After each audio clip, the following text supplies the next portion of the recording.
What's up, YouTube? This is Hector. This is Drew. And we're from Not2Nerdy Entertainment. Today is episode 7 of our podcast.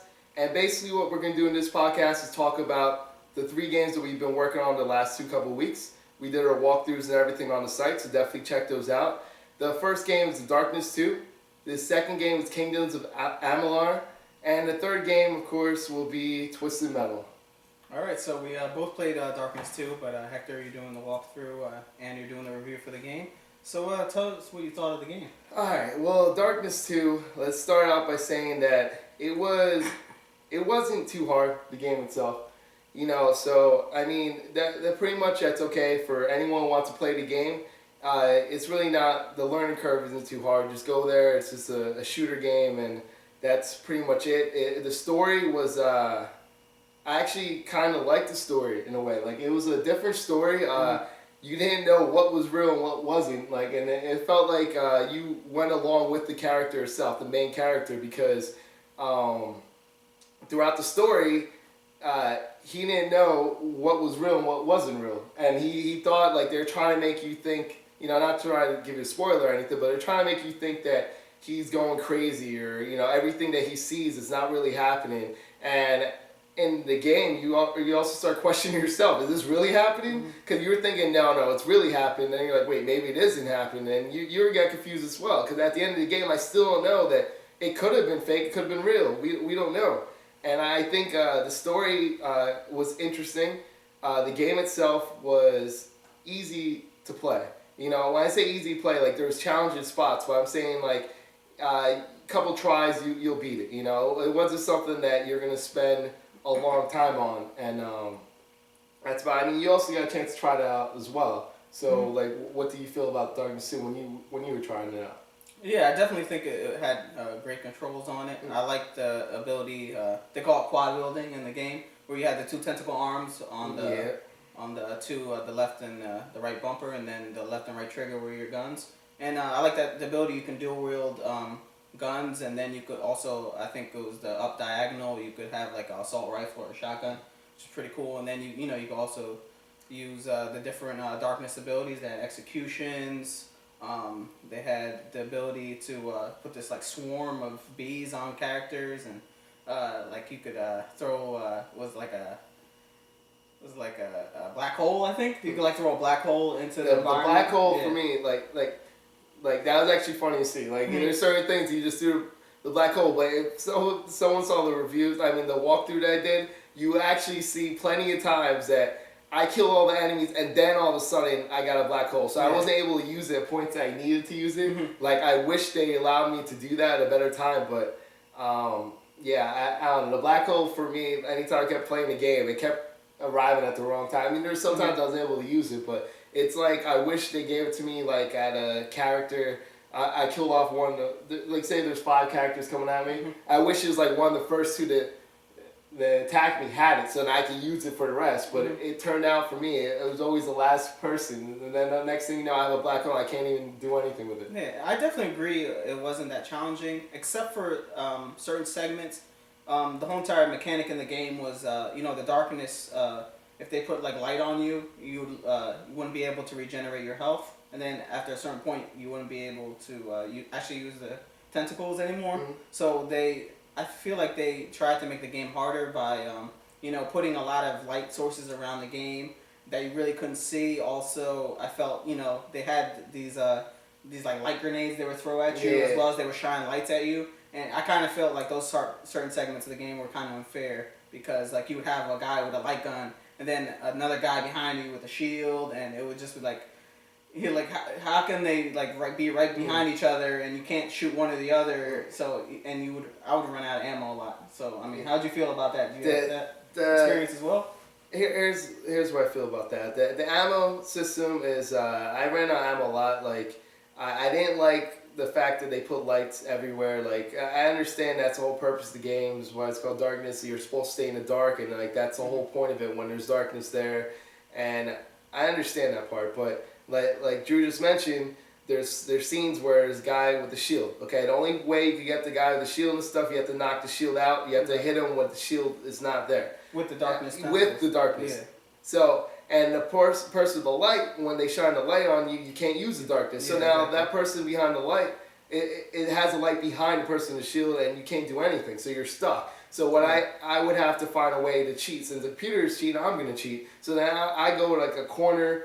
I went to like an alley or something. Let them come to me, and they'll actually put them at an angle, and I can shoot from an angle, and I'll kill the person with the light first, and then I'll go up with the person with the shield and use the darkness. So what I did was I used the melee weapon if I ran out of ammo, and I would just keep meleeing, go back, come back, melee him again. Yeah. Like that was the only thing I could do because I couldn't find any ammo. I mean, that's the thing. Like sucked about it. There are ways to sort of that you sort of could cheat in the game. It's not really cheating, but you could run around for a while and just wait it out a little bit and then go back, and then like it's easier because like the AI is what's lacking in this game in my opinion. The AI wasn't really too intelligent at all. Yeah.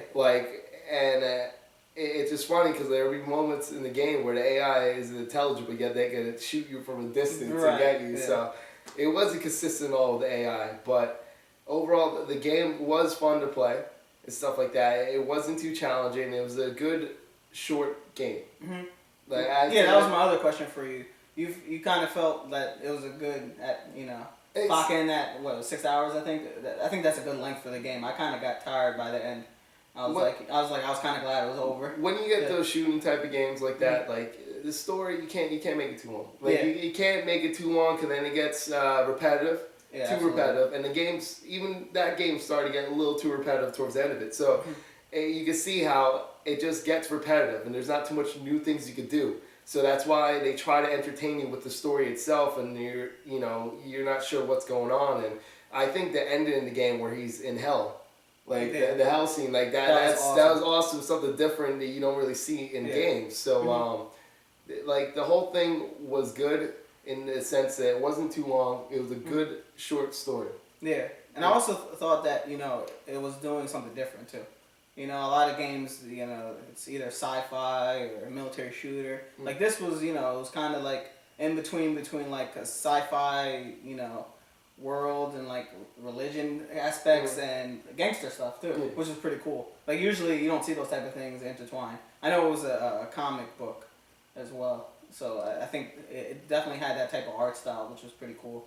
The cell shaded look. Yeah. Did you like that? Yeah, the look to it was definitely it looked different. It reminded me of something like what's that movie Sin City or something like that, like the way it's like that, or even like 300, like the way it's like that, like comic book style, but like they try to. I love that. That's a great way to do that. So, but the one thing there's a common problem in the game. There was a lot of glitches. There was a lot of times that there's certain things that wasn't supposed to happen in the game for me, and the game actually loaded. It froze on loading, and at first I thought it was the Xbox itself, and it wasn't. It was actually the loading screen. I heard other people had problems with that as well.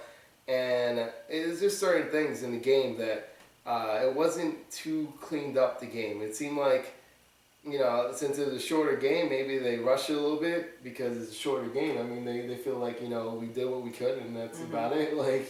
But overall, the game was definitely fun, though. So it was a fun game. What made it so much fun is it's a game that you can enjoy, sit down, enjoy, and beat it. I beat it in the one day. Yeah. I sat down and played the whole game and beat it. It took me like 5 hours and 40 minutes, something like that. I sat down. Let's not forget the other section of the game. All right, what do you think about that? Now let's go into the co-op. Now, first of all, co-op. I'm going to start with the good before I get to the bad. The good part, the co-op was fun.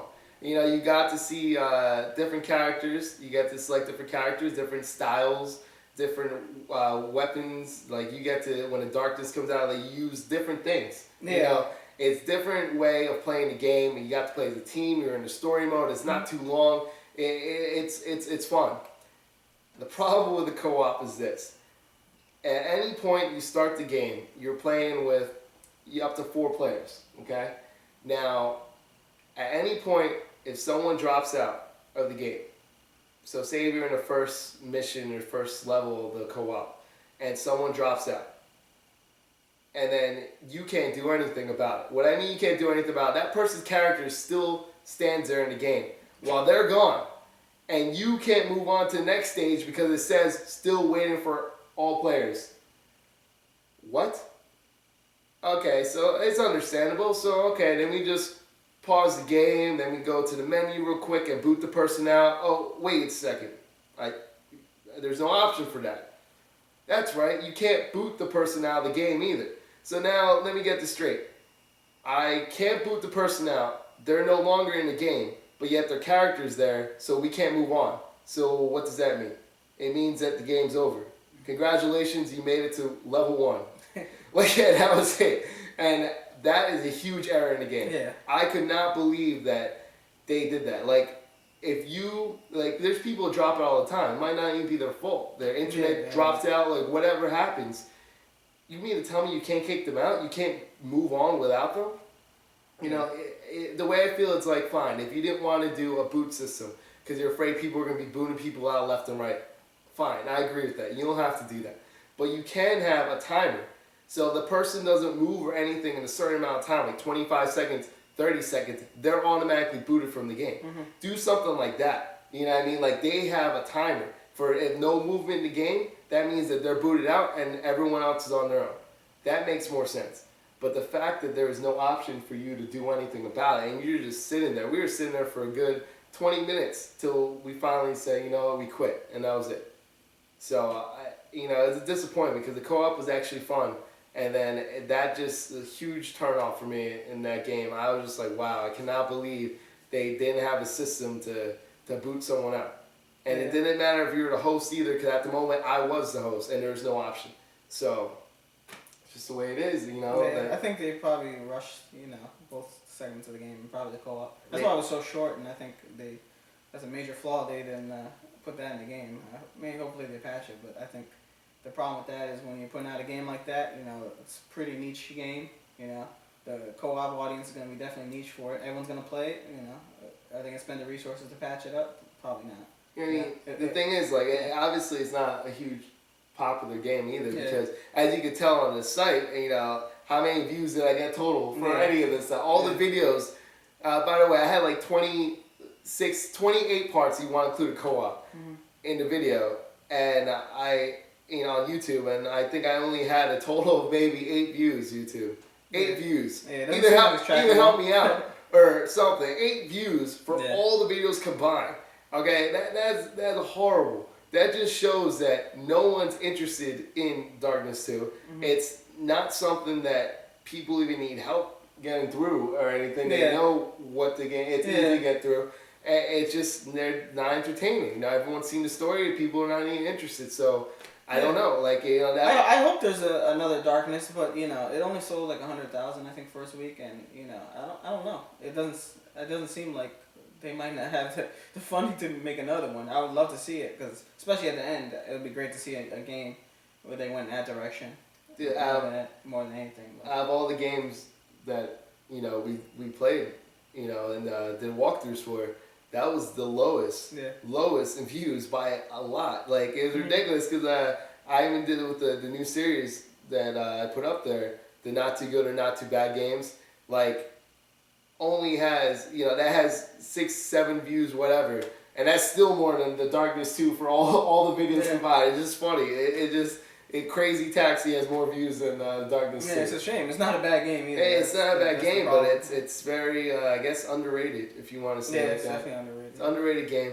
But, this is the way it is. So, you had an interesting game that you did that I think you finally finished. Mm-hmm. And, by the way, YouTube, I mispronounced this game how many times in a row? Like 3 times, right? Kingdoms. Yeah, is that how you say it? Kingdoms. That wasn't the best Amalur. That's it. It was the Amalur part. I kept saying Alamar. I don't know why. So, how was Kingdoms of Amalur? Oh. So it was one of my top anticipated games. I think it was number 4 for 2012, and it kind of lived up to the hype. I really enjoyed the game. I mean, I kind of want to start off on what I didn't like about the game, just so I can get that out of the way and talk about what I did like. Okay. And the unfortunate part was even though they had these big names attached to the project, R.A. Salvatore, Ken Ralston, the story was probably the worst aspect of the game, and I think it's because how the way it was presented. So basically, there was dialogue options within the game, similar to like Mass Effect or Dragon Age or Skyrim or any of those other RPG games. But the problem with that was that choices you would make, they really didn't affect the story that much. It was kind of like I felt like no matter what choice you made, linear. There wasn't really the story is gonna be one thing. Yeah, I think at the end of the day, you're gonna have one type of outcome, and that was pretty much it. I mean, there wasn't like alternate endings. I don't think. But I could have sworn they rumored that it was supposed to have different ways of ending it. Yeah, it didn't feel like it. Really? It really didn't I could have feel sworn that was one of the selling points that they said that like you could the decisions you make will affect the game drastically. That's what they said. Yeah, it really didn't feel like that. It really felt like it was, it was kind of minor differences. I feel like the overall storyline, how it ended, was, I think it was not going to be that different from if you chose one, dialogue option over another. Because, I mean, just for the fact that, doing a walkthrough, checking out other walkthroughs is pretty much the same as that quest that you're getting. It wasn't like it branched out to different quest lines. So it's obvious if you don't have different quest lines that branch out that it's not going to be that different, It's not like, if you do this certain thing, you're not going to get this certain quest line or you're not. That's what I call where, a game has a non-linear, moral system where you make dialogue choices that have different consequences. That means you'll get different quests and you'll have interact with different characters, and it didn't have that. And also, I mean, it was just really generic fantasy stuff. It was just so boring. I think the reason they did this was because, even if you go and play the game, you can skip through all the dialogue. And I think that was one of the reasons they put that option in, was because they kind of knew in the back of head that a lot of people would just skip over that stuff because it wasn't interesting.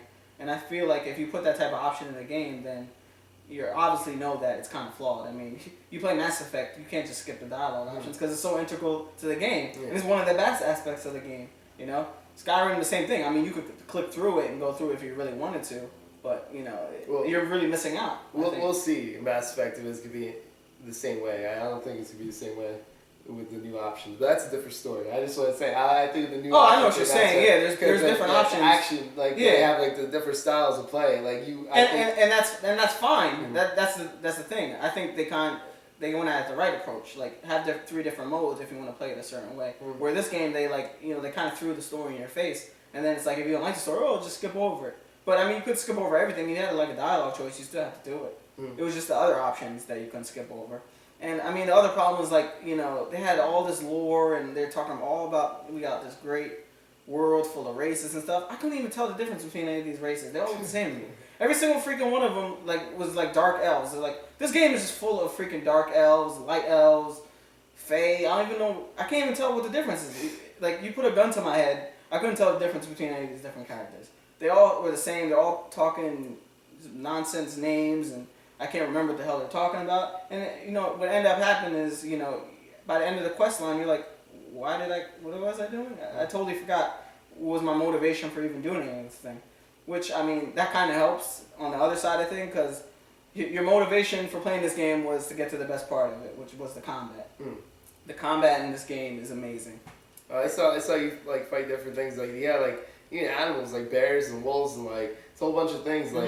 It just looked like it was kind of entertaining. My part I was watching before. You has one scene that you're fighting sort of an arena, gladiator style. That looked pretty entertaining. And, the guy that you're facing had a huge shield and it was hard to destroy him. So how do you that aspect of it, with the combat system, was it challenging? You had to do different weapons or different styles for certain character, or how did it work? The combat system is the best fantasy role playing combat system ever made.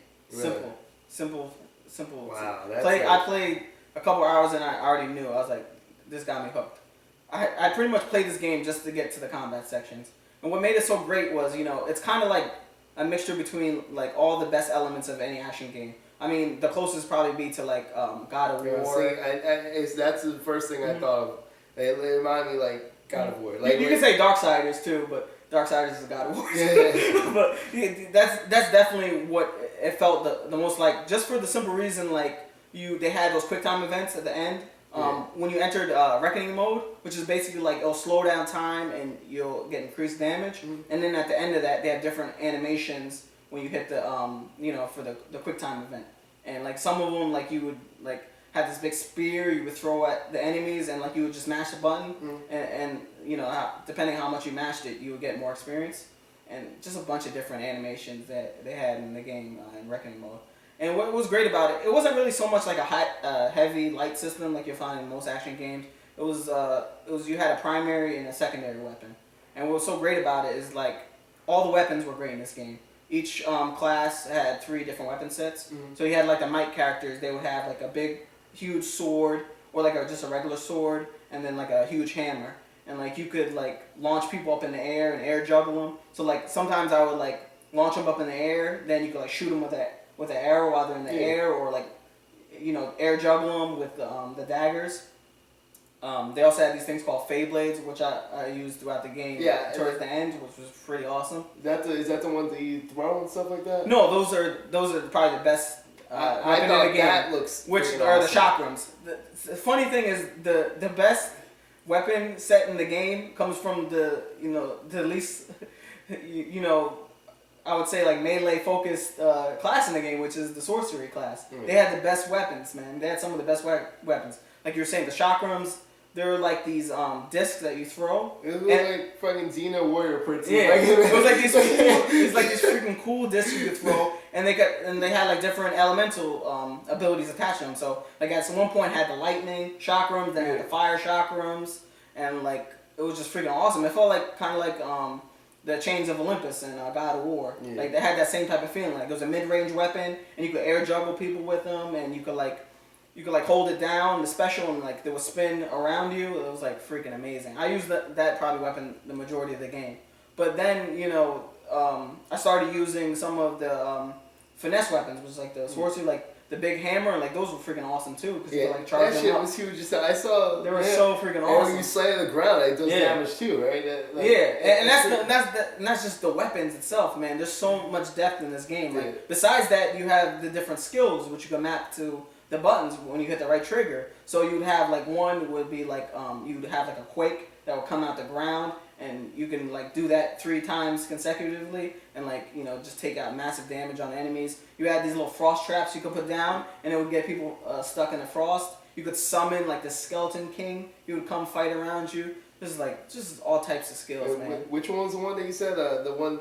There's one that I saw that you did stones went up from the ground, like that's the quake. That's a quake, so it just rises. Yeah, and, like, traps and they also have cool. they have an ice one of that, like the ice equivalent. Okay. It's like ice equivalent. What else do they have? So it just temporarily like stops them from moving. Yeah, the way it works is a lot of them are attached to your mana, so depending on how much mana you have, that's how many times you can do it, and then they have a cooldown, of course.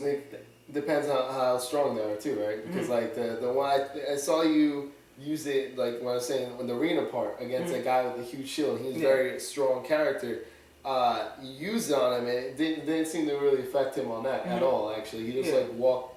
It's really like use that as like a combo multiplier. So like when you're getting an enemy weak, then you rush in and do it on him. It primarily like stuns the enemies. That's what it's used for. But if they have like a shield, they could probably block it, or if they're real heavy, they have real heavy armor. It's the same thing. Also, the shield was pretty cool too. I didn't use that till like late part of the game, because I was usually mostly using a dodge, just to dodge out of the way, and then come behind him with the daggers or like a sword. But the shield was pretty cool. You could like parry people, and like it would like slow down, and like you could attack them while they were stunned for a little bit.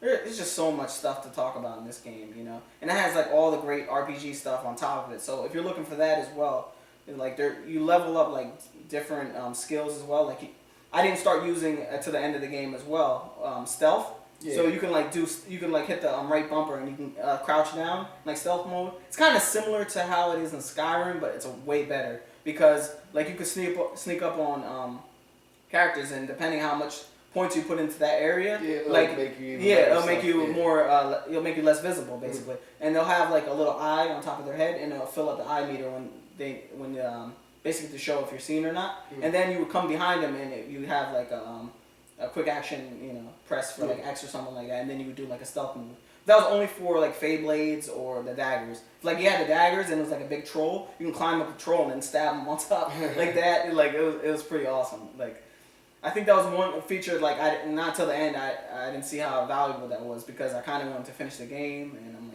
like I want to get around these enemies and I have to fight everyone. Like there's a lot of stuff to talk about. You can build it up so strong to stealth me and it'll be like that's all you can do like towards the end. Like that's you just won't be seen. Yeah, that's what they said. Like some people could go that route or you could go the other route the way you chose. And but yeah, like that's pretty cool. That you could choose the style that you want to do. Yeah, that's probably the best aspect of the game is that you could be any type of class you want and switch out the weapons at any time. Like I pretty much tried all the weapons. I tried different loot sets for armor. Like at one point I had a robe on, and at one point then I got the heavy armor. So I tried every single thing, and every one of them like I really couldn't recommend what to use because all the weapons were freaking awesome, man.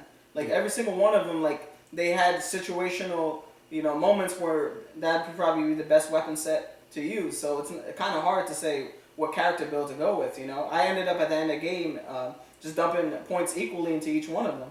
And the great part about that is they had every time you level up, you get these different cards. So depending on those cards, you'll get different stat bonuses depending on what build you do. So if you put a certain point allocated into one group, then you'll get different stat cards. And then they had different stat, like they had hybrid cards, like if you want to be a warrior/mage or a warrior/finesse, or even cards with all three. And then depending on that, they had different tiers of those cards where they increase the stats on each one of them. So like it's a heavy RPG as well as an action game. That's pretty intense though. Like see games like that, like you have to give the designers and developers a lot of credit. That's hard to do. That's why like you can't. Like you start out the bad part. Only one bad part. Like the story, it was probably the weakness that you said in the game. Like stuff like that. Like you really, there's so much going on in the game. Like you can't really fault the game for that. Like as much. When it's that much. It's kind of hard because it's like you get these games that are like a jack of all trades, where like no like Skyrim for example, no area in the game is like superb. Like they all work, and they all blend together well. Whereas like a game like this is like the story is like, it's like I don't even want to. I just want to skip all over this, and then the combat is excellent. So it's kind of like I wish they focused. I don't know. It's like I wish they focused a little bit less on the combat and a little bit more on the story, kind of like some of the. So like there's a little bit too much depth. Like they could have got rid of some of the elements of the combat, and some elements that focus more on the story because I kind of like having a motivation to do all this stuff as well. Like a perfect example is like Dragon Age 2. Like the story in that game was really good. And but it was like a linear experience, so I feel like they kind of they got to cut certain areas out in order to get the type of experience that they wanted you to get. And I felt like in this game, like they tried to do everything, but at the end of the day, like combat is really what was the best part of the game. Besides that, the graphics were pretty cool too. I liked how the design of the world. Todd McFarlane, he was the head of the art team there, and I mean, he did a real good job. It's kind of like a mixture between World of Warcraft and like Fable. Like everything is like really colorful, and they had that's no stats. That's first thing I noticed when I saw their videos. Like it's definitely a nice like atmosphere. The whole place is just like beautiful, like scenery. Like it looks like really well done in that. And it's very varied too. So, like there's different environments. Like you got desert areas, and then you have some forest areas. Like I love when like you go to different environments and they feel different. And also it's pretty amazing that this game. It's a pretty big game. That it wasn't really that had that many bugs. I mean the only bug that I noticed. Sometimes I would get stuck on the enemy architecture. So, I mean, anyone out there, if you watch a walkthrough, you'll see I save a million freaking times. Because, you have to save in this game because of bugs like that. And that's any game. It's definitely not as buggy as Skyrim. So. Do you know how many years this game took to make? I think it's like 5 years it took. And it shows. It's longer. Probably longer, yeah. What, I was watching, it was, what's his name? The one of the night shows or whatever, and Kurt Schilling was there to promote a game, that's something that you really don't see too much. I guess that's what it shows when you're celebrity power or sports power. You're able to promote a game. That's something you really don't get to see. Anyone that has something to do with a game to promote their game on a Tonight Show or something. But Jimmy Fallon. Jimmy Fallon. Yeah. There you go. Yeah, he's pretty good at that. Yeah. And he went there. Kurt Schilling went on there and attended the game, and they said it took 7 years, close to 7 years to make. Yeah, because I didn't know they had a switch because it was originally big, huge games. Yeah. And then they switched over to 38 studios. So he's like close to 7 years to make, and they put a lot of money. Yeah, so you emphasize a lot of money, a lot of time in it. And do you now, with the amount of time now that you know it's close to 7 years, do you think they succeeded? Like, was it worth it? It looked like they put a lot of time into it. That's another question. I think it's worth it if the next thing they're doing with it that I think that's important is they're going to make an MMO off of this basically, and I think that if they put that amount of time and effort into the world and then they launch that into the MMO, then I think they'll see that return on investment. If they're able to take the good parts of the single player experience and translate that into the MMO. So if you have like an MMO with that type of combat, I mean, it's not going to be no WoW killer, but it might be a Star Wars killer in terms of what it can do in terms of numbers. And then they'll be able to see the return. But just based on, the amount of time they put into the game, it's kind of hard to see that it's not going to take a loss. I think it only sold like maybe 500,000 between all three systems. So next question is, do you see this being any chance of being Game of the Year category, maybe not a nomination? I'm not saying Game of the Year, but I'm saying a chance, or is it just bad timing? A little bit of it's not quite there yet. Like, what do you think about it? I think it has a strong chance to be in my top 5. Top 5? Yeah, Game of the Year. Game of the Year, absolutely not. But like I said before, I go for the story elements of game, and if that's what I'll really remember, and the thing I'll only remember out the game is how great the combat was. Yeah. If you ask me, a week from now what the story was about, I wouldn't be able to tell you. I don't even think I know what the story is now, and I'm doing a review for it. I mean, it was just like that. It was just so generic. Like, I don't even know what it was about. It was just like shiny dark elves talking about something I don't even know what they're talking about. Like, it just, that was the problem with it. It was like, I feel like if it didn't have like big names behind it, it would be a little bit more acceptable. When you got the guy from the Elder Scrolls series, and you got this R.A. Salvatore guy who's supposed to be the greatest writer in the world. I don't even know who he is, but it's like he wrote books though. He wrote books. Like, why is the story like the weakest aspect of the game? It makes no sense. I just don't get it. They use him for a name, but I have a feeling that they change around a lot that he's trying to write. And that's the thing. That's the thing, though. But if you're gonna put your name on it, like that makes you look bad. When it's such a good writer, it is a problem. He has such a good writer and stuff like that. Then it probably like, oh, this sounds great. This looks great. Then all of a sudden, like, all right, it's gonna be hard to develop or design this part, so we're gonna have to cut this part out, or we're gonna cut this part out. So that's why I can so see them changing so much of what he wrote to fit into what they can actually do in the game environment. And you know what? If they make a next one or whatever they're doing for the MMO, I don't know. Go to Bioware, get some of their writers or something, because those guys know how to write over there, and you could tell that's what they really focus on. It's kind of like, I feel like all these games, like it's either lacking on one or the other element. It's like this game's lacking story, the combat's great. Star Wars, the story's great, but it's lacking on the combat. It's just frustrating. Like, I'd rather have combat over story any day, but at the same time, it's like when you put out games like Skyrim and they're getting everything right, even if the combat system is not even close to as good as this one, but it's still like fun, and you still have a pretty good story behind it. But that's pretty much it for that game. I mean, I could talk for days about it, but that's really... I could try to pronounce a name for days at it too. But if anything, go buy this game just for the fact that I can't say it over and over again, but I have to bring it up.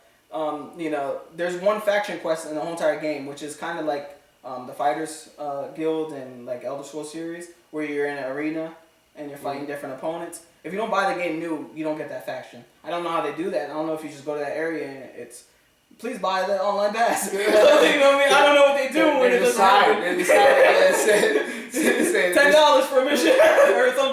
what they do. restricted area. Yeah, I don't know, or they blank it out. I don't know what they do, but you're not gonna get that quest. And there's 5 faction quests in the whole entire game, and you're missing that whole entire. There's a black hole in that area.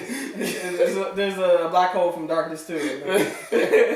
That's what it was. I freaking needed it before. So I'll definitely say buy the game. You know, yeah, rent it, I guess. But renting it, I mean, what are you gonna play for 25 hours and rent it? I mean, come on, man, just buy the game. Yeah, because that game only took you about 102 videos. Yeah, I have 101 videos out there, and that's just the faction quest and the main quest. I'm not even talking about the 2,000 million side quests they have in the game as well. And that's, you know, I'll probably do that when there's slow time, but I'm not putting that in a walkthrough. That's just ridiculous, because a lot of them are just go fetch this and bring me back that. And if this main quest and story's not good, you definitely know that the side quest stuff is horrible. In other words, if you have, you know, a good 100 hours free time, then yeah, definitely sit down and buy it. But I mean, it's definitely something that you could take your time on, and it looks like something that's fun. You know? There's definitely $60 value in that game. Absolutely, I couldn't. Okay, so you can find yourself getting lost in the game. Like, do you notice it doesn't feel like it's dragging on? Like, you feel like you're enjoying it while you're playing it though? Not yesterday. I mean, yesterday I literally played this game all day, that's and that's really not the game's fault. That's my fault, because I want to get through it. But at the same time, when the combat sections came up, you know, especially if they were like related to the faction or the story quest, like I had fun. It was just all the in between stuff, like having to go back to town to get more potions and all that other stuff like that. And another complaint with the game is, why don't they have separate merchants for potions, armor, and so, like, I kept getting lost trying to find where to go to get a potion, and like I really tried to take some of that stuff out of the walkthrough, because no one wants to see me go and get potions for 20 minutes. But yeah, on that note, I mean, that's it. You should have found one of the dark elves, because you know how dark people always know where to get stuff. I'm sorry, that's a little racist. Sorry. Yeah. I actually put that in my review. I kind of felt like I was a racist in that game, because anytime a dark elf came up, I was like, I can't relate to these dark elves, man. Give me a human to give me this quest, so I at least know what they're talking about. But on that note, dark elf was like, yo, man, I got that stuff, man. I got that potion, man. I got that potion you need. I'm gonna need that. I'm gonna need that potion, man. But on that note, in terms of dark games, we have Twisted Metal. We did the review and walkthrough. As you see, this smile, I'm going to take that smile off my face right now, because now it's time to get serious. Now we saved this game for last because it deserves to be last right now. Because, all right, let's start out with the story mode for the game. You start out with Sweet Tooth story mode. The whole story mode is combined, pretty much. Like, you can't skip to a different story mode. You have to do it in order. It's Sweet Tooth, then you have Mr. Grimm, and then you have Dollface. So, Sweet Tooth, you know, it started out okay. It started out not too bad. It was pretty easy, you know, getting through things, and you get a feel for the game. You learn, you know, they really don't teach you anything. So, for me, I haven't played Twisted Metal since PlayStation 1. Okay, the original PlayStation. So, for me, like, it's like starting all over again. You know, like, so they really didn't explain anything to people. Like, I know that it's very similar to the most recent Twisted Metal that was there. It's very similar to it. It's just that they still didn't explain too much what to do. It seems like they put a training mode. Like, I was like, what is this, a fighting game? Yeah. And I think they did that because there's so many freaking buttons, and every button has something different. They didn't explain to you, so they expect you to go through a whole training mode. And like the training mode, it's like, even the people that used to play Twisted Metal, the default layout for the way you drive and stuff like that is not the same. It's using the sticks, and it's weird. A lot of people don't like it. People didn't know that you can actually change it. Like, I didn't do it in the videos. That's why you saw me all screwed up. I didn't want to change. I wanted to go like if I was just playing it like just like everyone else. That's how I do my walkthroughs. Like, if I'm just a normal gamer just playing it. I'm not gonna go change defaults and stuff like that. I don't do that. I play and try to learn it the way they want me to, because that's why they have it as default, because that's what they intended on doing. It's like playing on normal. Yeah. So that's what I did. But you can actually go on the menu and change it back to the layout that's exactly the way it was for like a legacy, I guess. Yeah, it's like the exact way that it used to be to control it. It's not the way using the analog sticks like you're doing now. So that's just one thing with it. Yeah. Now, once I got to Mr. Grimm's story, okay, I went from Okay, I went from it wasn't too bad. It was getting a little difficult, but it was easy, right? To bam, it's hard. Now it started in even Sweet Tooth, the race story, right? The racing part in Sweet Tooth was it's right before a boss battle. You have to race. Now the races in this game, okay. I didn't start out by saying so many problems with the race. One, they don't really give you. They give you the map on the top left, but the map really doesn't show you where you're going. It's so small, you really can't tell exactly the direction you're going. So you have to pretty much do it a couple times. That alone to make sure you're doing the checkpoints properly and everything. Right away, everything's happening so quickly that you have to do a couple times because you're going to lose because you're going to miss the checkpoint. And in the first race, I believe, the more checkpoints that you miss, like eventually you're going to blow up because you miss so many checkpoints and you're not allowed to miss checkpoints. Or the first race, no, the first race wasn't like that. But the point is, the first race was just like the rest of them that it's so confusing. It's going back and forth that you're gonna end up doing it over again because you're gonna lose. Now, and it's not particularly just a race too, because what are the opponents doing to you, right? Now this is that brings me to my next point, that the opponents, okay, in a race, right? You would think that the goal is every man's trying to win the race, right? Yeah. Well, that's not how this game is designed. This game is designed for the first player, whoever's in first in the computer, maybe the second one as well. They just, boom, in the beginning of the race, they shoot out and they're trying to win the race. Every other, like, AI, the non-playable characters, their goal is to attack you. They're trying to destroy you. They're sacrificing themselves. There's been times where a guy with a magnet just grabbed me and then jumped off the cliff with me and killed me. Like, he jumped off the cliff with me and sacrificed himself for everyone else when he's racing against everyone else, but yet he sacrificed me. Makes no sense. That alone just drives me crazy because they're like, it's supposed to be a race. Then why are they going like crazy to try to destroy me? And so I can't go there. But yet, I understand. If you want to do it like that, fine. Let everyone do that then. How the hell is the first and second player out of the scene? Yeah, the funny thing to me is it seems like it's not like an impossible thing to do. I mean, the game is obviously like the dark version of Mario Kart. You know, it has the battle mode, right? And then it has the racing segments. It seems like they didn't know what they were doing. Like, did they not play Mario Kart? That's how it's supposed to be. Like, it doesn't make any sense. The only part felt like Mario Kart is a race. When it's a race, it's Mario Kart. It just turns into Mario Kart. It's like a dark version of Mario Kart. But like in Mario Kart doesn't do that crap. Mario Kart races. The computer shoots you on the go. They shoot you and use their weapons to try to get past you around you. Right. They're not using it to completely stop themselves from winning. They're trying to win that too. And they're shooting you like crazy. They use certain weapons at the right time, which is annoying at times for that game. But it made sense. You found ways to get around that. Exactly. And you picked up weapons and you used your weapon at the right time as well. This isn't like that. Yeah. There's times that I had to just dodge out of the way from people. I'm like, all right, now I'm past everyone. Now my new problem is, now I have to figure out where the hell to go. And now I'm going to get to the next part. The next race. This is the final race, okay? Before I go back and talk about bosses, I want to talk about this race. This race was a checkpoint race, okay? You have to go to different parts of the map. There's a set path and you have to touch a checkpoint. The problem is the fact that, once again, they don't let you know where you're going in the game. Once you touch your first checkpoint, the next checkpoint appears on your map, right? But it doesn't really give you a direct path to how to get there. So you don't really understand how you're supposed to get to that point. You see it on the map, but you really don't understand, am I supposed to make a left here? Am I supposed to go straight here? You really don't know. Mm-hmm. And the game purposely sets you up. So you're going to have to keep doing over and over again, just so you know where the checkpoints are. Mm-hmm.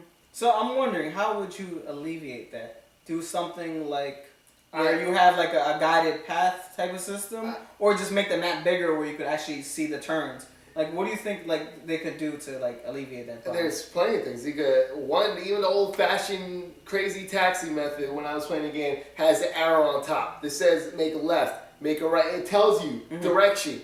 That doesn't change the fact that I still gotta dodge away from them. Doesn't change the fact that I still have to use my weapons at the right time. I still gotta make the jumps. It just helps me know that, oh, I missed my turn, I gotta make a left here or make a right here. Even if it's not that arrow system, you know, the floating arrow system. Yeah. Like something is a highlighted path. Let's say you gotta make a left here, make a right here, to let people know. It's still gonna be hard. It's still gonna be complicated. But at least it's not cheap that the fact that I don't know where the hell I'm going. Yeah. Like they purposely did that, so you got to do it over and over and over again just so you understand where you're going. And it doesn't even mean you're going to win the race because you did it over and over again. Yeah. And oh my god, if you guys actually go take a look at my walkthrough, when you get to that final race in the Dollface story mode, you actually see that I didn't know where the hell I was going, and like at the end they made it look like I jumped the ramp, and it made it look like I had to make the jump, okay? I could have made the jump if I angled it perfectly.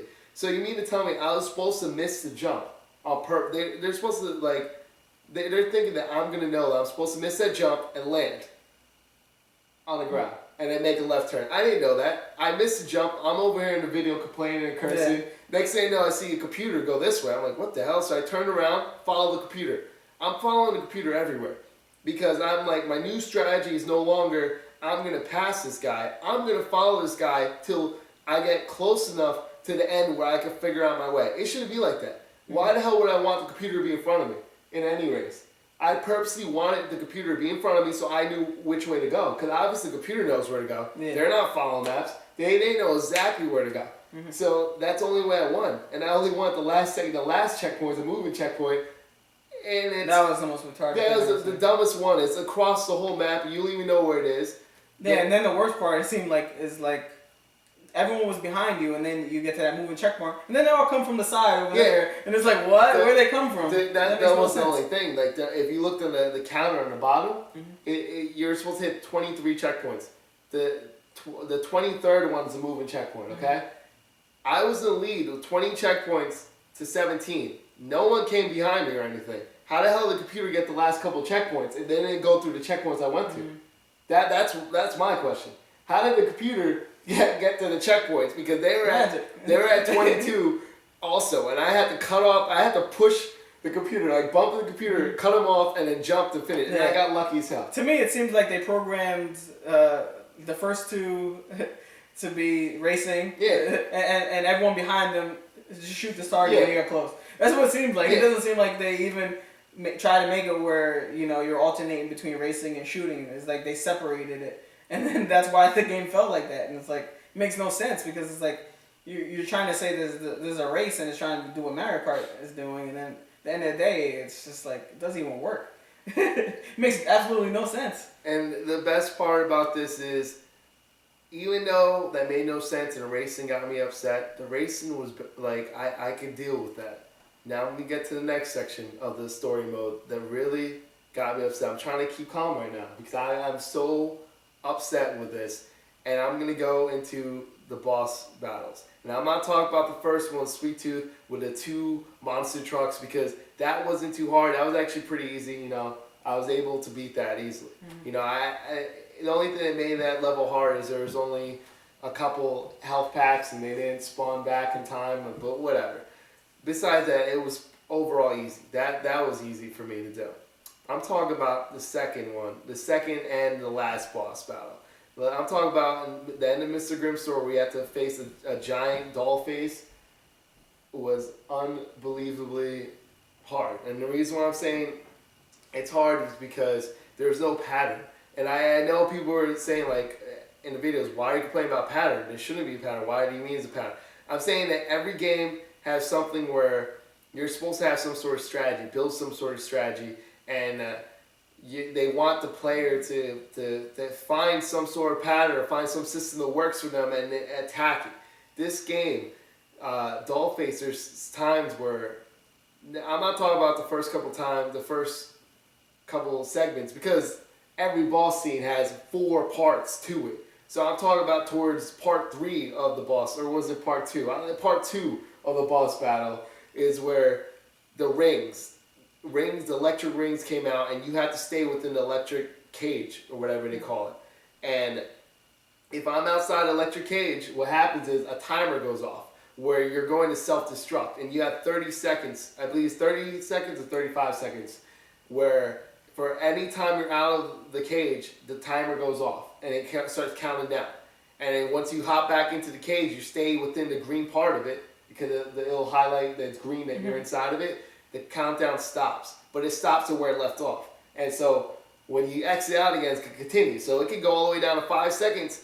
And if you ever get outside that ring, you're gonna die. So now I have to keep firing weapons, getting weapons, making sure to get health on the way back while staying in this ring, while on the cliff that's swerving, different patterns. So eventually you're gonna get outside of the rings.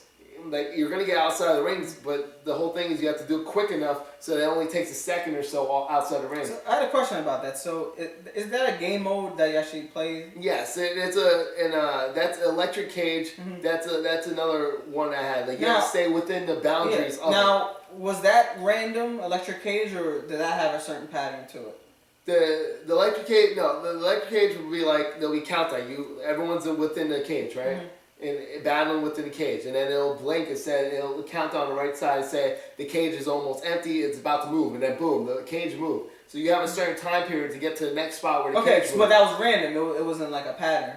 Because to me, it seems like it was a pattern. That mean the pattern was that, like you're talking about in the game mode, or story mode. Yeah, no, I'm talking about that specific mode. Like before you even played the Iron Maiden part, that whole entire mode, there was a pattern to where it would go. The next cage would go. After it'll tell you where the cage is. Everyone has to go there because if you're outside the cage, you're gonna take damage. You're gonna take damage and even bigger damage. If someone hits you outside the cage, so that's why you gotta go back to the cage, and it's sort of like safe. So you would say they're different. You felt like that mode didn't train you. It did not train you Iron Maiden, because the Iron Maiden's moving. All it trained you so that you have to stay within the cage. Wow, that's all it told you. You could have kind of figured that out by yourself. And the thing that frustrated me so much is like when I said I had no pattern, and there's so many times I did the video over and over again. Like you see me play over and over again. I think I had 3 parts, and then I had a final part for that. The reason why I had 3 parts because you see me go back and forth. I'm following it, and no matter how much I followed it, the computer would switch patterns, and meaning that computer would end up on this side one game, and then like computer will start go this way, doll face, and then it'll go right back.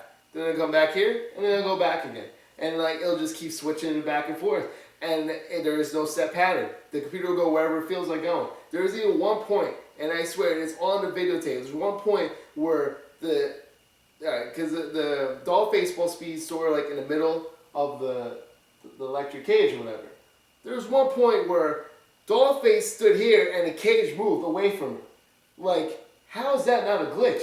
She's supposed to be within the shit. How is she outside of it? So I was staying here to fight her, and then I realized that it moved, and I tried to go, and by then the speed changed, and it was going even faster away from me, and I blew up. Like to me, like the speeds were changing between where the electric cage was moving, and there's so many things going on where it became like no longer your skill is involved. Because here's the thing, I could practice that so many times that every time I go back there, it's gonna be a different. It's gonna be a different outcome because there's no strategy involved. It's more like you have to like get lucky, a little bit of luck, and a little bit of skill. Let's shoot it. Like you have to shoot the rock and make sure you collect the missiles. That's the only strategy you can do. Collect the missiles. To me, it seems like it's not even old school. Because like this game is supposed to be like an old school game, like it's going back to the old days. Yeah. But it seems like most old school games is all about like patterns. It's all pattern recognition, and this game didn't even have that. So I don't even know where they even got that from. It just frustrated me so much. You think it's just they're just being lazy, or they didn't have enough time to fix it? I don't know. Like I guess they're trying to make it like what I kept saying in my walkthrough was they're trying to make it harder. It seemed like they wanted to make it harder because they knew that they didn't want people to blow through story mode because it wasn't a long story mode. Right. So it seemed like they put in cheap things like in the race. They put it in a way where it's impossible for you to really win by skill at all the first time. You're going to have to keep doing over and over to know where you're going. Like, it's just the way it was for the boss battle. You have to keep doing over and over again. And a boss battle, you have to get lucky in a sense because I got lucky in the rings. Like, it was one more hit or whatever and boom. The only good thing I liked about a boss battle was the fact that once you made it to the next cutscene, Yeah, that checkpoint. that's a checkpoint. Yeah, that's a good. So one. that's the only thing, because I swear to you, I would have broke the game if it was ever where you gotta start all over. Well, again. that's a new school thing. Yeah, They put in, thankfully. Yeah, so as long as they had the checkpoint thing, then we're okay with that portion of it. Like, I was still pissed off with the whole thing. I still think it was, really bad. But then we go to the final boss battle.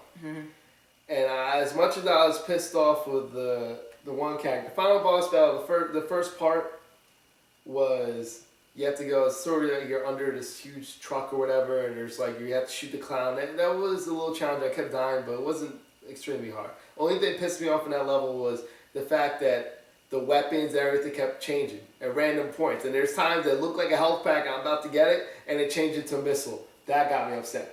Because it was sort of like they're trying to do like, I guess, sort of like a, with the clown, Sweet Tooth sort of be like the theme where it's like, it's a little like tricking you and stuff. So you see something, and when you get there at the end, it changes at the last second. It just seems like it's easy to make things artificially hard like that. It's like, for no reason. Like, you could tell they didn't put a lot into it where the actual thing that you're doing is hard. So they're like, oh, let's change up the power-ups because that'll make it harder. It's like, it doesn't make any sense to do that. It's just like trying to make the mechanics hard, Well, like the pattern hard. That's what I said. But it seems like everything they did in that game was just like randomizing it. And I don't know if they did it intentionally. Oh, let's randomize that things are going to disappear. How about that? That made no sense to me. That was really bad. Like a glitch like that. I'm gonna get to that in a second, but then we get to the next part about it.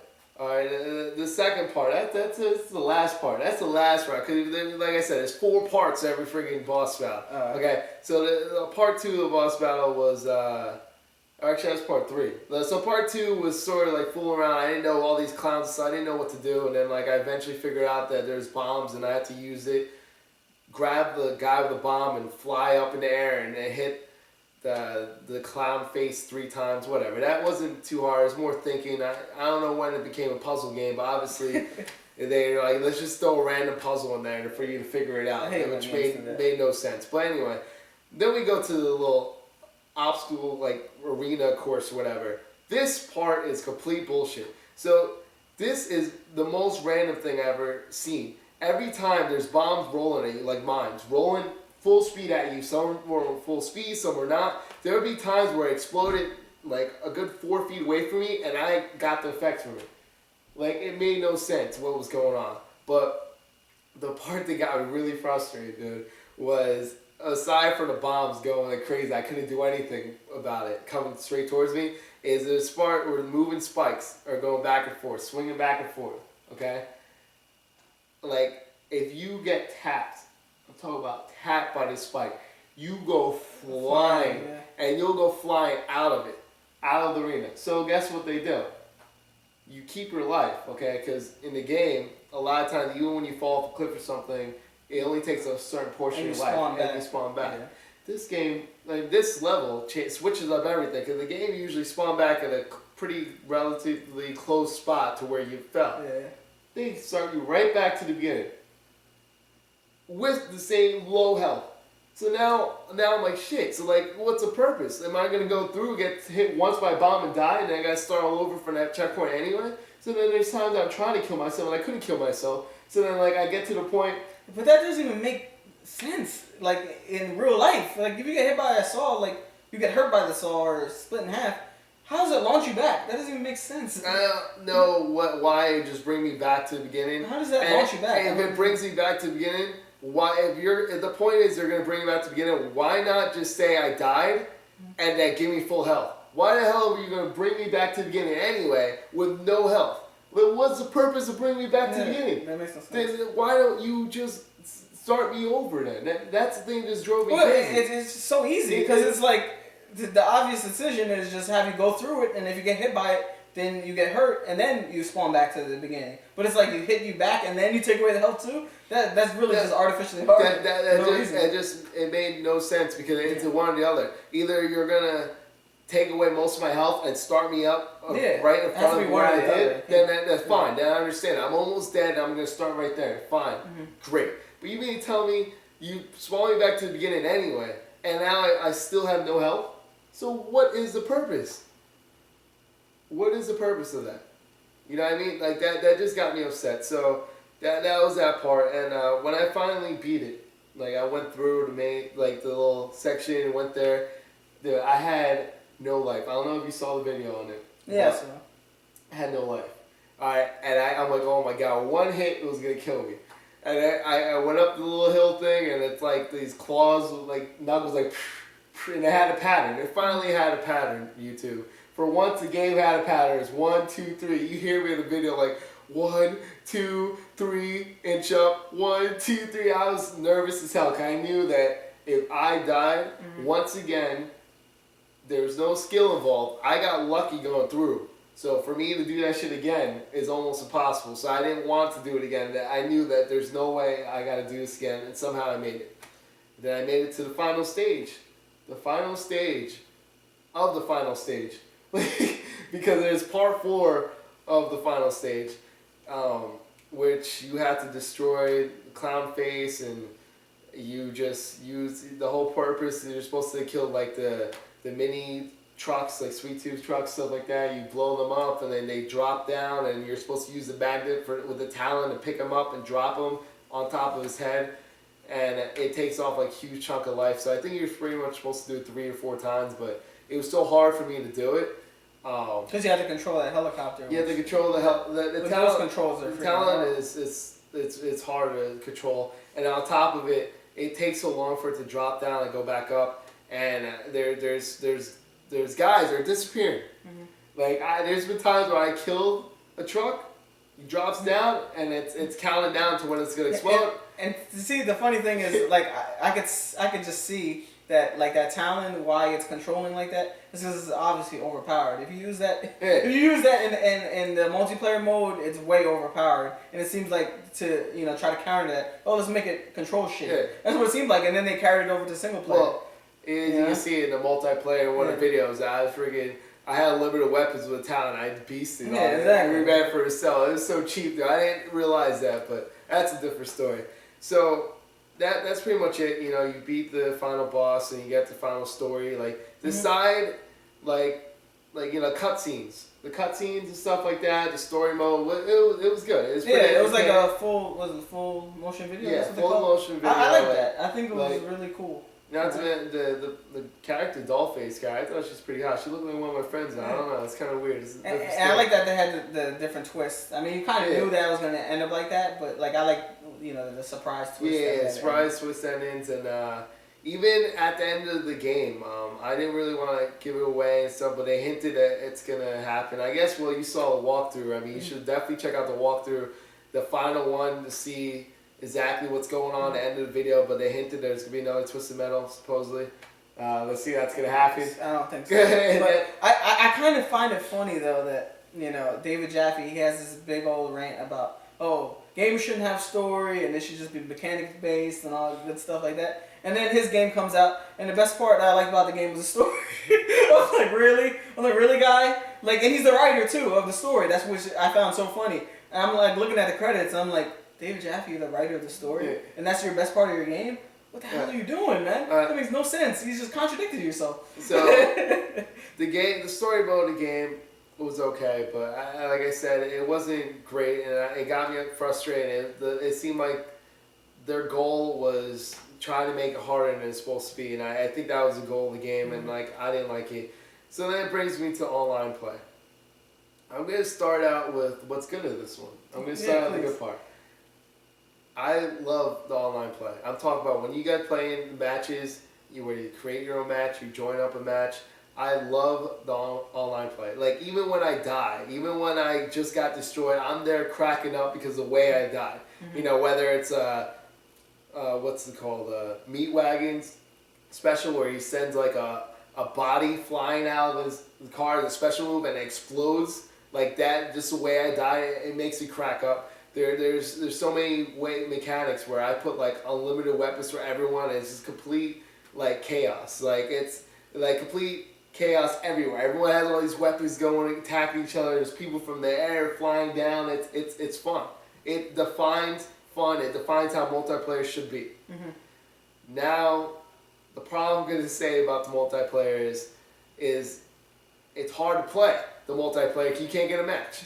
So no matter how good multiplayer is, no matter how fun it is, if you can't find and get a match, there's no purpose of it being good. Why is it gonna be good if you can't play it? It's like saying I just bought this brand new. Look at this new sofa and everything. Look at this nice white sofa, living room. Everything looks good, but you can't sit in it. You can't be in the living room. Why the hell do you have a room that looks so great, but you can't do anything with it? You know what I'm saying? That's the way I feel about this online play. And there's been times where I clicked on it, on a button, it said network error. I know plenty of you guys have went there online, clicked on it, network error. Okay, network error. All right. Keep trying. Next thing you know, 15, 20 minutes will go by. You're trying to get a match. Ooh, finally got into a match. Yeah, excited. All right, I'm playing. Boom, boom, boom, boom. Everyone's playing the way you're doing. Next thing you know, you get booed off the match. Okay, it sucks. Then we go find another match. Network error. All right, then you try this match. Network error. Keep going on and on until you find a match. Then you gotta wait. There you're gonna wait now. What are you waiting for? Well, we're waiting for more people to join. We have 4 players. We need at least 6 players to start. Finally get 6 players. The main host isn't pressed to start yet. Why? Because they're still waiting for more people. So we're waiting until we got 12 players. Then we finally got 12 players. They click start. Next thing you know, network error. We got signed off. What the hell? I waited 25 minutes for network error? Best part is, in the video, I had one that says a problem with online, Twisted Metal Online. That's what the video is called. If you look on the video, you see 13 minutes of me waiting. Now, people did not see before that, it was 10 minutes before I started the video. I didn't want to wait too long and put the video there. And it was like about 10 minutes of me waiting before the video. So, the best part about that video is, that was when I clicked quick match. That wasn't even me clicking the normal match, that was quick match. You mean to tell me quick match took 22, 23 minutes, I still didn't even get a match, I had to quit? And that's quick match? Should have put a long match. That's quick match. Quick match. You guys takes play long matches? And then the people that comment on the video say, oh, well, as you can see, the game's in progress. Okay, that's a fair argument. If the game's in progress. Development is in progress. if the game's in progress. All right, quick question for you. Game's in progress, then if I click quick match, why would I be linked up to the game's in progress? Like, to me, if they're saying, oh, well, as you can see on the top, someone else said, oh, if you look at the top left of the video, you will see that the bottom left says game in progress, top left says that the host doesn't allow late entry or whatever for the game. Okay, fair. Once again, then why would I be linked up when I click quick match to this match? If this match has all these guidelines and stuff that I don't qualify for, I'm late to the match, okay, that's 1. They don't allow late entries, that's 2. Then why am I linked up to this? That's a network fail. That's an error on the network. That's them. I click quick match, I should not be linked up to something like that. That just shows the whole system is screwed up. Better example, party. If you get a group of people, is an error, and the man himself admitted that this was the error, he did not realize, because, I don't know who thinks of stuff like this, but if you have a party of people, a group of people you want to play with, right? You have like your own clan, a group of people that you're playing with, right? You would want them to be on your team, right? Well, you can't, because it's not gonna go according to who you have linked up with you. It's gonna go according to what your ranked. So it doesn't matter if you're with a party of 4 people. You guys aren't gonna be playing together unless you're all ranked the same exact thing, and everyone else on the other team isn't ranked like that. What the hell would I want to play? 4 people. I'm in a party, 4 people are playing, and next thing you know, I'm by myself and they're playing against me. Like, what is that? It seems like these problems are stuff we figured out ages ago. Yeah, that's what I'm saying. Like, you're looking at, it's 2012, and they're coming out with the old Twisted Metal Online. Like, I don't understand it. And the thing pisses me off, the game is so detailed online with, like, the levels and, like, how the level could give you damage on top of like that, and you could control so many things. I like the way they did it, but they could have went back to the roots. Like, to me, this online system felt like Mortal Kombat, because Mortal Kombat screwed up on the online system as well. It feels like the same exact way, where I feel like when you give people more opportunity to sort of set up their own match. I think that's when developers go wrong. I think that's where they complicate it too much. Where you start your own matches, where they focus on all these people starting their own matches and creating their own matches and doing all this stuff. It's so much to work on the network that it always ends up failing because then you have like it's funny because when you go in the room, all the different matches, you see rooms that have 4, 5, 4, 6, 5 out of 16 players, right? It has barely anything. Look at all these rooms that have that. They're close to each other in distance from what country or what state they're from, and they're not playing with each other. Why? Because they're waiting for other people to log. But there's not enough people to go around like that because a lot of people can't even log on to the internet. So like, it's complete chaos. It seems that you know that much information about it seems way too complicated. The average person who just wants to play a freaking game of Twisted Metal. It's like I wouldn't even look at all that stuff. I mean, that's just amazing that like they really had these many complexities that go into the game that you can't even get a match. Because like no sense. Tell you right now, this game defines fun online. I seriously, and I will admit, this is the most fun I'm gonna say ever had on online play. Like it's just fun. Like it's not something I'm saying I could do every day for the next couple of months. It's not a game that's addictive, but it's something that you could stop playing and come back to in a month or so and pick it up and just play online with friends and like just do all that. It's fun. It's just a fun time, you know. And it's just a shame. That's the only thing I kept saying online on some of the videos. I said it's a shame. That's all I could think of. The whole thing is a shame. The way it turned out for the online play because the story mode was not enough to carry this game, and the story mode just got me so frustrated and got a lot of people frustrated. It wasn't, not too much of change from original Twisted Metal, so it's just like the story mode wasn't enough. What was supposed to make this game was online play, and they had a great opportunity to do it, and they failed. And I know people would be like, well, they're going to patch it up and stuff a couple of weeks. But that's not acceptable because it doesn't matter. At this point in time, it's not like you can't put out a beta. I mean, they delayed the game from October release. So when they saw that happening, they should have put out a beta and say, oh, we're going to have this multiplayer game. Everyone knows it's a multiplayer specific game. No one goes to play this game for the story mode. So obviously you should have had a beta, on PlayStation. It's a first party game. No reason why you couldn't. It's obviously backed by Sony itself, so you should have had a beta during that time. And I mean, it's pretty funny that they put out the demo, and the demo was having the same exact freaking problems that the game is going to have. It's like, it makes no sense. Like, if you saw that, then delay the game, Don't put it out and they say, oh, well, we're going to patch it, we're going to fix it as we go. Like, that doesn't make any sense. People just spent their $60 on the game. This is the last thing they want to do is you to test out your network. It's a shame. That's all I can say. It's a shame the way it turned out. Like, and I don't know. I'm very disappointed the way they did this. And what's the name? Got death threats. You know that? Like a lot of threats. Yeah, Jaffe on his site. Yeah, I saw him on Twitter all day. Block people on Twitter and like just comment back and forth on Twitter. It's pretty funny watching him going back. He's like, oh, we got 100 people working on it and all that stuff. I was like, how come you didn't have 100 people working on it when the demo came out and it was shit?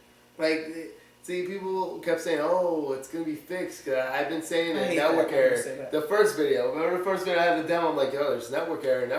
People, oh, give it a chance. It's going to be fixed. It's just a demo. It's a demo. People understand. All right, you guys have to understand. In a demo, they're not like looking at the demo to try to fix it. They're showing you what they have. And this is what the product's going to be. And when it comes out, it's going to be a little more detailed, but not much. This is what we have. Yeah. That's it. Okay? Now, there's certain demos that in the beginning demo is different from a later phase demo. This is a demo that came out when they're almost it's a multiplayer demo, so it's different. Yeah, it's done. Yeah. So here you go, boom. A beta is where they actually sit down and they have certain things that you can do and certain things you can't do because they want to see how everything's working while they're while you're playing. To me, it doesn't make sense to have a multiplayer demo. Always have a multiplayer beta. Yeah. Always, right? And it just, they refuse to do the beta, and this is what happens when you don't do the beta. You could have probably fixed this stuff and found out, okay, let's see.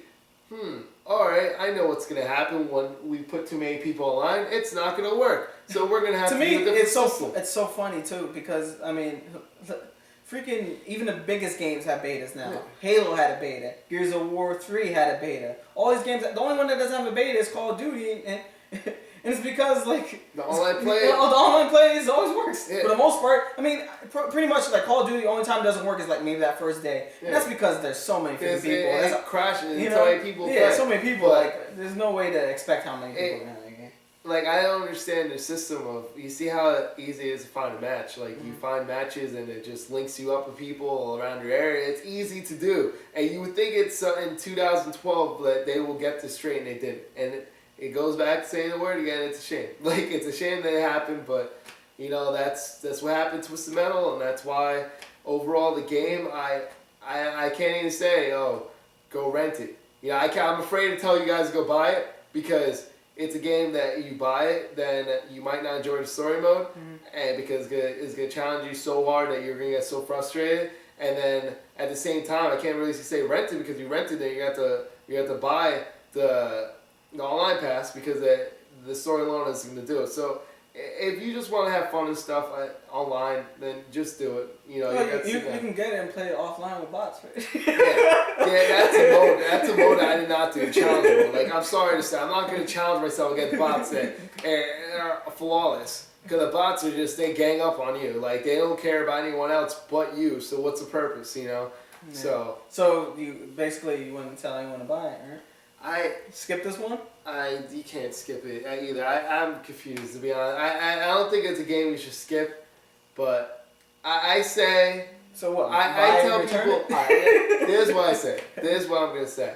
I would tell people to wait out about a week or so to see if they get this fixed. If they get that online fix, if they really get it fixed, because they're supposed to be working on it now, it should be fixed within a week, supposedly. If it's fixed, then I say without a doubt you buy it. You buy it and fight through the story mode, but really focus on the online play. Because to me, it seems kind of hard to say, oh, you know, wait till it gets lower in price too, because at the same time, if they're selling these problems, they're not going to have a community to play with. So it's like, it's kind of hard to have a multiplayer specific game when you don't have a community behind it. Well, and I think a lot of times when you have a launch like this game had, in terms of online play, you never get to build that community, and it really hurts the game in the end. So, but I guess that's pretty much it for Twisted Metal. So yeah, you know, it's not a bad podcast. Episode 7, we did pretty good. This time we went over important games, you know, Darkness 2, Kingdoms of Amalur. Thank you. And Twisted Metal. So what to expect in next week. I think we're going to do like next week or next podcast. Yeah, absolutely. And for episode 8, we're going to do Syndicate. Yeah. We're also going to do UFC Undisputed 3. Now, I know this game came out with Twisted Metal and stuff, but I figured I'm going to have some downtime right now. I'm going to go back and do that game while Drew's doing the Syndicate. Now, we're also going to mention certain projects that we're working on now. We're going to try to change our channel just a little bit, you know, like add more video reviews and stuff like that. We'll go in more detail how and what we're going to do. And definitely, you know, we're going to try different things, and hopefully you guys enjoy what we're going to do.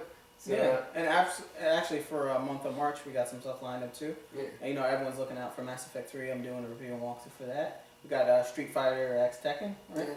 Hector's doing, as well as he's doing Raccoon City, Resident Evil. Yeah, I can't wait for that. So, you know, we got some games and reviews coming in April, we're going to show some footage from PAX East. We'll be at PAX East. Oh, yeah, absolutely. Yep. So that's another thing. We will be at PAX East. We'll be showing footage of things that are going to come out later. So things you won't even know is coming out. We'll be surprised as well. And we're definitely going to have fun. Definitely show a lot of footage. Yeah. Definitely with the camera now. I'm definitely going to show a lot of footage. And we'll definitely have podcasts. Yep. We're going to have podcasts right there. Yeah. Yep.